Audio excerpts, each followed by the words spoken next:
नमस्कार। Data point के दूसरे एपिसोड में आप सब लोगों का स्वागत है। मैं हूं अजय प्रकाश। जैसा मैंने पहले बताया था, डेटा पॉइंट मैं प्रोग्राम में तब करता हूं जब कोई खबर आप तक पहुंचाना मैं ज़रूरी समझता हूं। तो आइए देखते हैं आज का एपिसोड। खबर दिखाने से पहले मैं आपको थोड़ी सी बैकग्राउंड दे दूं। पिछले साल 9 दिसंबर 2022 को कुछ 300 चीनी सैनिकों ने अरुणाचल प्रदेश में हमारे इलाके में घुसपैठ करने की कोशिश की थी। उस समय भारतीय आर्मी वहां पर तैयार खड़ी थी। उन्होंने उन लोगों को खदेड़ दिया, कुछ मारपीट भी हुई, उसमें दोनों तरफ के सैनिक घायल भी हुए। राजनाथ सिंह जी ने इस पर पार्लियामेंट में एक स्टेटमेंट भी दिया था और शायद उन्होंने कहा था 6 सैनिक हमारी ओर से घायल हुए हैं, जिन्हें गुवाहाटी के अस्पताल में पहुंचा दिया गया है। चाइना की पीपल्स लिबरेशन आर्मी पीएलए की शायद ये सबसे बड़ी, गलवान के बाद ये सबसे बड़ी घुसपैठ की कोशिश थी। गलवान की घटना, अगर आपको याद होगा, जून 2020 में हुई थी। अब मैं पहले आपको ये खबर दिखा देता हूँ, उसके बाद इस खबर के पीछे जो बैकग्राउंड है उसके बारे में बताऊंगा। अभी कुछ दिन पहले 20 मार्च 2023 को यूएस के एक अखबार यूएस न्यूज़, उसकी वर्ल्ड रिपोर्ट में एक खबर छपी है।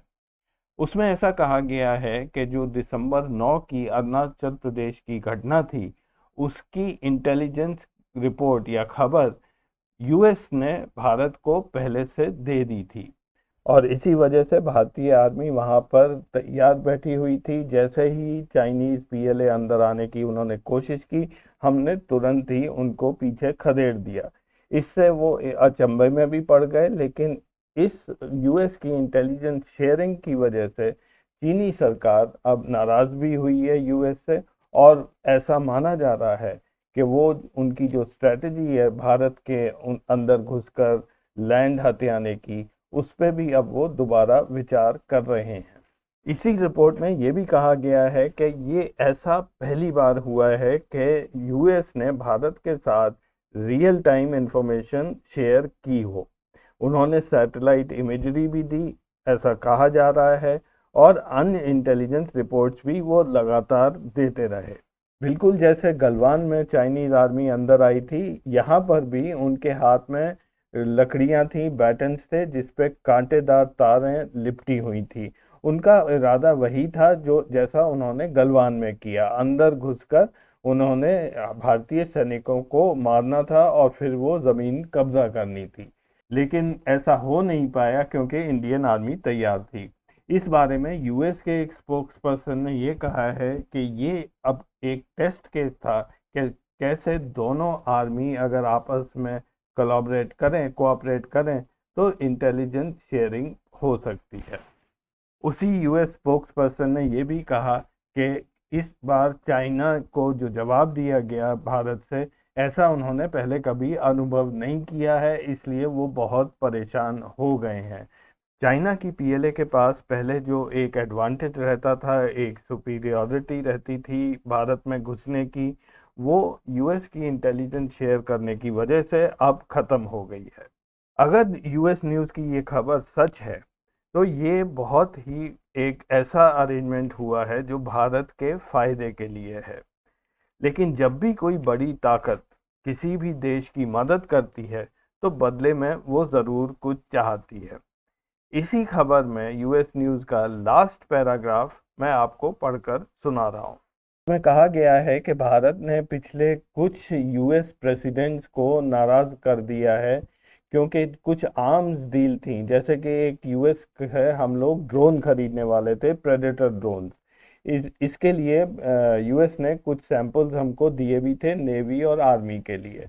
लेकिन सडनली ये सारे ड्रोन्स हमने इसराइल के साथ एक समझौता कर लिया, जहां से वो टेक्नोलॉजी आ रही है, और फिर भारत में वही ड्रोन्स एक अदानी ग्रुप की कंपनी है जो हैदराबाद में है, वो उन ड्रोन्स को बनाएगी या असेंबल करेगी। तो इस वजह से यूएस थोड़ा नाराज हो गया। और दूसरा, यूक्रेन युद्ध में भारत ने रशिया से तेल खरीदने का समझौता किया बहुत ही सस्ते दामों पर, जिससे यूएस ही नहीं सारे वेस्टर्न कंट्रीज थोड़ा सा भारत से नाराज हैं। तो क्या आने वाले दिनों में यूएस अब एक शर्त रखेगा भारत के साथ कि अगर आपको चाइना के अगेंस्ट इंटेलिजेंस चाहिए या रियल टाइम इंफॉर्मेशन चाहिए तो आपको हमारे साथ अपना कोऑपरेशन बढ़ाना पड़ेगा। इस तरह की इंटेलिजेंस शेयरिंग और कोऑपरेशन अचानक ही नहीं हो जाता है। थोड़ा सा मैं पीछे लेके चलता हूँ जिससे आपको समझ आ जाएगा कि हम इस स्थिति तक कैसे पहुंचे। 6 अगस्त 2022 को CNN बिजनेस में ये खबर छपी थी कि भारतीय और यूनाइटेड स्टेट्स की आर्मीज एक जॉइंट मिलिट्री एक्सरसाइज करेंगी, लेकिन जगह इस बार चुनी गई थी वो थी औली। औली उत्तराखंड में है और यहाँ की ऊंचाई करीब 10,000 फीट से ज़्यादा है। ये जगह जोशीमठ के आसपास का है। इस मिलिट्री एक्सरसाइज का नाम है युद्ध अभ्यास या वॉर प्रैक्टिस। ये मिलिट्री एक्सरसाइजेज या युद्ध अभ्यास सन 2002 से लगातार ही होते रहे हैं अमेरिकन आर्मी और इंडिया आर्मी के बीच में। अब अगर आप देखेंगे ये किस किस जगह इंडिया में पहले हुआ है। 2002 में ये आगरा में हुआ है, उसके बाद मिजोरम में हुआ 2004 में, फिर यूएस में हुआ 2006 में, चौबाटिया उत्तराखंड ये रानीखेत के पास का है, निचले इलाकों में है। बबीना में हुआ, फिर आगरा में हुआ है। ज़्यादातर प्लेन एरिया में या पहाड़ों के निचले इलाकों में हुआ है। पहली बार 2022 में ये औली उत्तराखंड में हुआ है। और गूगल मैप पर अगर आप ये एरिया देखेंगे तो औली इस जगह है जोशीमठ के थोड़ा सा पहले। यहाँ बद्रीनाथ है और एरियल डिस्टेंस यहाँ से चाइना बॉर्डर का केवल 50 किलोमीटर है। सड़क से जाएंगे तो लगभग 95 किलोमीटर ये डिस्टेंस है। तो पहली बार ये चाइना बॉर्डर के पास यूएस आर्मी और इंडियन आर्मी की ये एक्सरसाइज हुई है। ये 18वां युद्ध अभ्यास था और ये हुआ था नवंबर 16, 2022 से लेकर दिसंबर 2, 2022 तक। लेकिन जैसा कि स्वाभाविक है चाइना इस एक्सरसाइज से नाराज हो गया। 30 नवंबर 2022 को द न्यू इंडियन एक्सप्रेस में ये खबर छपी कि चाइना को इस एक्सरसाइज से ऑब्जेक्शन है। उन्होंने कहा कि ये लाइन ऑफ कंट्रोल के बहुत पास है और इससे भारत और बीजिंग के बीच में जो बॉर्डर एग्रीमेंट है वो ये वायलेट करते हैं। अगर आप डेट्स पर ध्यान दें तो ये एक्सरसाइज 2 दिसंबर 2022 को ख़त्म हुई थी। 3-4 दिसंबर को यूएस आर्मी वापस चली गई और उधर 9 दिसंबर को चाइनीज आर्मी अरुणाचल प्रदेश में घुसने के लिए तैयार बैठी थी। ये खबर लगभग हर एक अखबार में छपी थी। मैं यहाँ इंडिया टुडे की खबर दिखा रहा हूँ।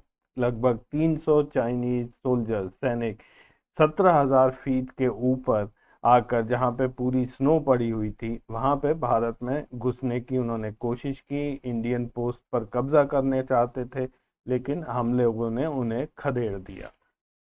फरवरी में हमारे external affairs minister Shri Jaishankar ji ने एक स्टेटमेंट दिया था चाइना के बारे में और इस स्टेटमेंट को लेकर बहुत बड़ा हंगामा खड़ा हुआ था। विपक्ष ने भी उस पर काफी ऑब्जेक्शन किया था। लेकिन अगर आप उनका स्टेटमेंट आज की खबर जो मैं आपको अभी दिखा रहा हूँ उसके संदर्भ में देखेंगे तो शायद आपको समझ आ जाएगा कि उन्होंने वैसे शब्दों का प्रयोग क्यों किया।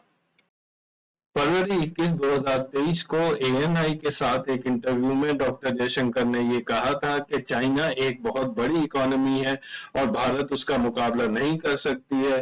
हम चाइना के साथ बॉर्डर एग्रीमेंट्स को वायलेट नहीं करेंगे।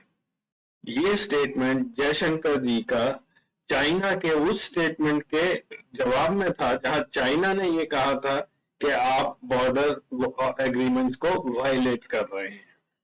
और इसी बात को उन्होंने फिर से दोहराया है इंडिया टुडे कॉन्क्लेव में मार्च 18 को। उन्होंने कहा कि चाइना के साथ संबंध हमारे बहुत चुनौतीपूर्ण है, असामान्य है और इसी वजह से हमें हर कदम बहुत सोच के लेना पड़ेगा। उन्होंने कहा कि सरकार भारत के हितों में हमेशा काम करती रहेगी। आप किसी भी एग्रीमेंट को वायलेट नहीं कर सकते हैं और फिर आप ऐसा सोचें कि बाकी रिलेशनशिप सामान्य रूप से चलती रहे। ये हो नहीं सकता है। तो आज के एपिसोड में बस इतना ही। अगर आपको ये प्रोग्राम अच्छा लगा तो इस चैनल को जरूर सब्सक्राइब करें, अपने दोस्तों के साथ शेयर जरूर करें। मैं आपको अगले हफ्ते फिर मिलूंगा कुछ नया डेटा लेकर। तब तक के लिए नमस्कार।